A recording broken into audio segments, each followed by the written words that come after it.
The wedding hall shimmered under golden lights, and laughter echoed from every corner. Yet she sat quietly at the father's table, nervously twisting the napkin in her lap. She wasn't even sure why she had come. The bride was a distant cousin, and she barely knew anyone else. Each time her eyes drifted across the room, she saw groups laughing, friends clinking glasses, couples holding hands, but no one looking her way. She shifted in her chair, painfully aware of how out of place she felt. With every toast and shared memory that wasn't hers, her loneliness grew heavier. She considered slipping out quietly before anyone realized she had been there at all. Then a deep voice interrupted her thoughts.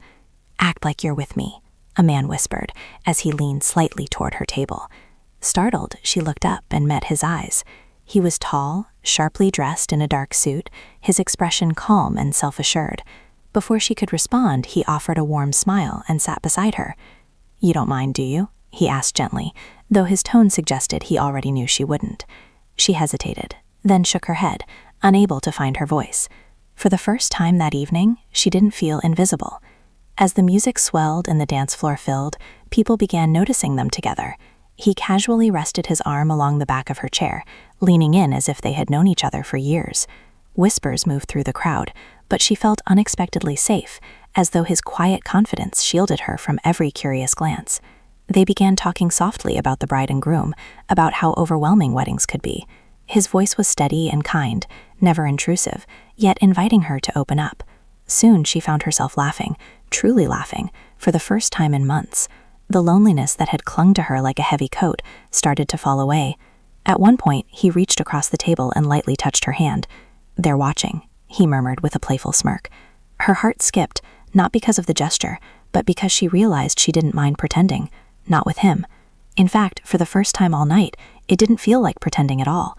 As the evening stretched on, the bride approached, surprised. "I didn't know you two knew each other," she said brightly. "Old friends just catching up," he replied smoothly, giving her a reassuring glance. She played along, smiling shyly, her heart racing at the thrill of sharing a secret only they understood. When the night began to wind down and guests left in pairs, laughter fading into the cool air, she stood awkwardly, unsure what to say now that their act might be over. Had it just been kindness, a stranger rescuing her from embarrassment, or was there something more in his steady gaze? He walked her outside, the soft glow of streetlights casting gentle shadows around them. "You looked like you needed someone tonight," he said simply. There was no flirtation in his voice, no hidden motive, just sincerity. Her throat tightened, and tears threatened to rise. He was right. "Thank you," she whispered. "I don't even know your name." He smiled and properly extended his hand this time. "Ethan," he said. She took his hand, her fingers trembling slightly, but the warmth of his grip steadied her. She told him his name in return, and in that quiet exchange, it felt like the beginning of something neither had expected. As he walked her to her car, the silence between them felt comfortable instead of empty. She realized that sometimes life changes not through grand gestures, but through small, unexpected moments. A stranger's whisper, a shared laugh, a hand offered when you need it most. That night, she didn't go home feeling invisible, and deep down, she wondered if perhaps she hadn't been pretending at all. As he opened her car door, she paused and looked at him once more. The air was cool, but her heart felt warm, lighter than it had in years.